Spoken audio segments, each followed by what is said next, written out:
Here's an exercise on planning short legs.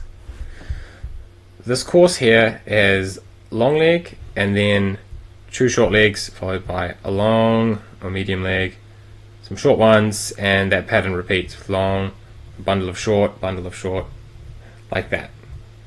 The idea in this exercise is to use the longer legs to not only execute the longer leg well, so taking a smart route and using good attack points and handrails and stepping stones to get in, but also in that time to have planned out all of the details you will need for these short legs.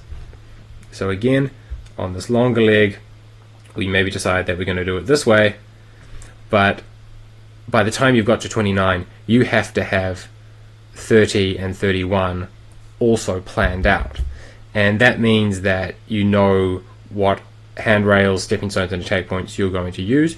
You know what the big risks of the leg are, and you know how you're going to mitigate those risks. So if there was a coach at 29 to talk to you, upon arrival at 29, you would be able to say exactly what you're doing for 30 and 31 and why you're doing what you're doing. And at first, I think it's good to start quite slow, so you're just cruising to 26, taking as much time as you need so that you've got everything planned, so that as soon as you get to 26, you know that you're coming around the bottom of the hill, and then you're looking for this tight re-entrant coming up and over. It's going to be bushy, and then you're going to fall down into the depression. Knowing those things is a sign that you're doing it right. When trying to do these legs, you will notice there is a mental challenge to overcome.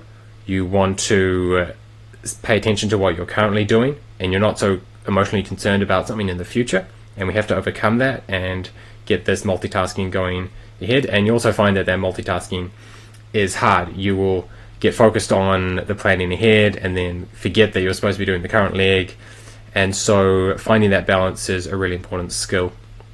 To make these exercises harder, you can treat it more like an interval session and do these hard and then have a quick break at the control so that you're fresh to run really fast on the next ones again.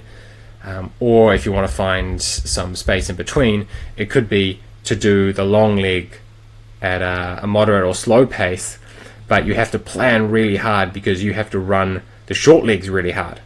So success in doing that is you know that you've got such a robust plan that as soon as you hit 26, you can smash out 27, 28 at really high speed.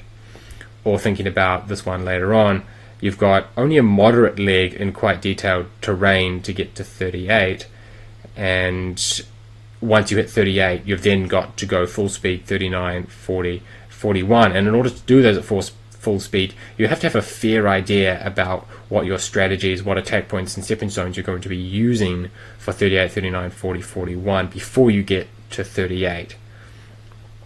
So you can play around with the speed and the style of the area, but you really do this in any detailed terrain and mix and match as you please to try to get a balance between that planning ahead and that multitasking, but not to the extent that it forces you to go so slow that you aren't really practicing a realistic orienteering.